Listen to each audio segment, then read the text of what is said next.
Terry, how do you overcome some of the technical challenges that arise with virtual panels? One of the things that I'm doing and we're in the process of right now is building our checklists.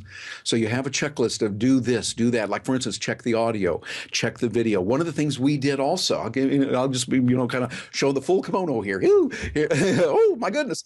So what we did is before we knew this organization that I'm working with, I'm going to speak for them, but I'm charging them for the webinars. I'm not charging anything to speak. I'm speaking for free, but I am going to charge them for the virtual presentations that I do.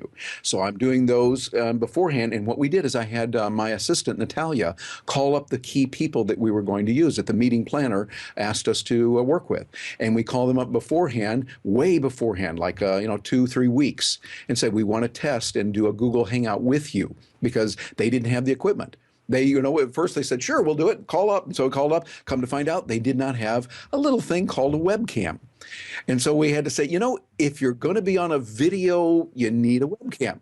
So they didn't know, but they hadn't used it. With all due fairness, I mean, there's a lot of things that a surgeon would say, well, do you have a lugu or whatever it is? Because I'm not a surgeon, I wouldn't know. And they'd go, well, everybody knows about the lugus. And I go, I don't, So what we did is we said, fine, no problem. You're going to need a webcam. Here's the specifications. Here's what you can get. Call Amazon or go to your local store and you can buy one of these, this kind of thing. So they got, okay, got it. Plugged it in. We had 2 or 3 calls checking, because I even called the day before and it wasn't working for them.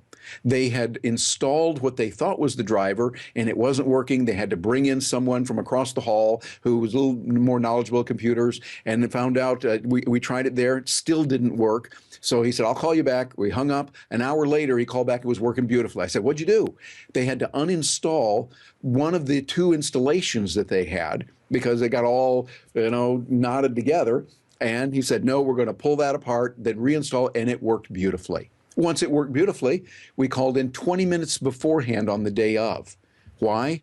Just to test again. One of the things I remember in high school and undergrad school, I did a little bit of drama. And I remember we had a thing called dress rehearsal. And at first brush, I thought, why do we need to do that? We got everything. But it seemed like every time there was always that one little prompt that we needed, maybe in Act 3 that we thought we had. And then when we actually were going through the dress rehearsal, we go, oh, wait a minute, where's the hammer? Oh, you forgot. Okay, write it down. Make sure we have the hammer in Act 3 so we use it. Well, do your dress rehearsal for your virtual presentation way before.